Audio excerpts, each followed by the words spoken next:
Napirmahan na entre kan Local Water Utilities Administration asin Metro Naga Water District ang kontrata para sa 150 million pesos na gagamiton sa pagpakarahay kan distribution lines kan Water District.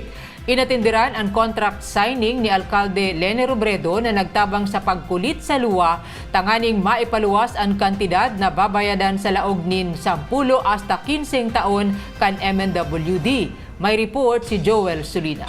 At nagangunyan. Naaprubahan ng financial assistance o loan ka Metropolitan Naga Water District MNWD na pig-apply kay ni sa Local Water Utilities Administration LUA para man sa padagos na upgrading ka mga pipelines o distribution lines kang MNWD. Kang nagtalikod sa ng Biyernes, August 21, dagos na ang ginibo ang contract signing. Nasa ilyuhan ang nasambit na kasunduan sa pagultanan kang MNWD sa pahinginot ni GM Jun Mongoso, kaiba ang MNWD Board sa pamamayon ni Chairman Gilbert Albero, asin luwa sa pahinginot man ni Administrator Joy Salonga.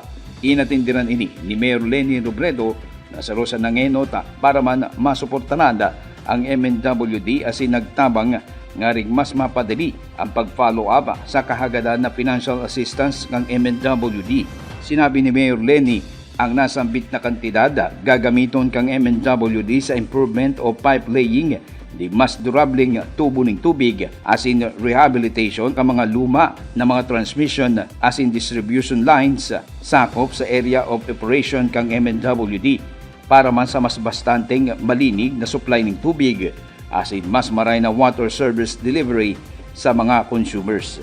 Marurumduman init ng sinabi ni General Manager Jun Mongoso na intensive ang operasyon ninda para sa pipe laying. Nga rin kayahon ka mga bagong linya ng tubig ang mas darakulang volume ng tubig as in pressure kaili.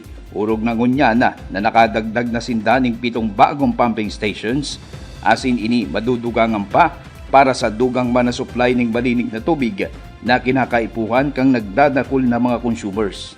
We have sought the help of experts, yung Manila Water, nahingaan natin sila ng tulong after Christine pa, noong 2024. Halimbawa yung Clark na water admin, pumunta din dito a few months ago. Pareho yung findings na enough ang water supply natin as of now. Siyempre, kailangan pangalagaan pa kasi kahit enough ngayon, pwedeng in the future kulang na. Pero ang pinaka-problema talaga natin, distribution lines. Kasi malaking pera yung kailangan. So, yung loan na yun, nagpapasalamat tayo sa lahat na tumulong para finally ma-approve na siya ng board. Actually, last week lang siya na-approve ng board. Tapos nung tinanong tayo kaya madalian yung pagpunta natin, kasi nung tumawag sa atin yung luwa, na okay bang pumunta kayo sa Manila on Friday, ang sabi ko, oo na kaagad tayo kasi baka mawala pa yan.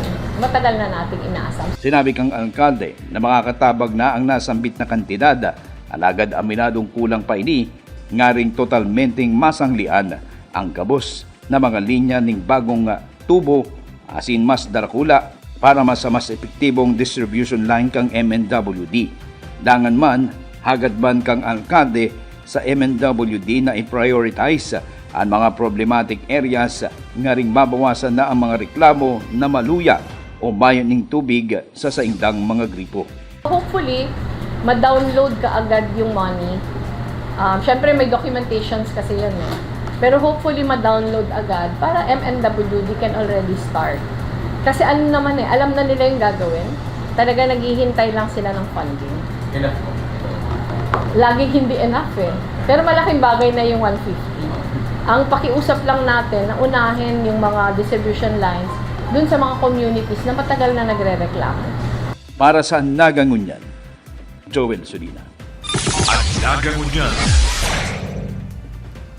Ika ako, kita ang Naga. Antabayan ang iba pang impormasyong may kinaaraman sa Lambang Nagenyo, ang Nagangunyan. Sangaran kan sa Kuyang Pag-iriba sa Public Information Office na pinamamayuhan ni Jason Nyola. Ako si Riza Mostar Santos. Diyos mabalos.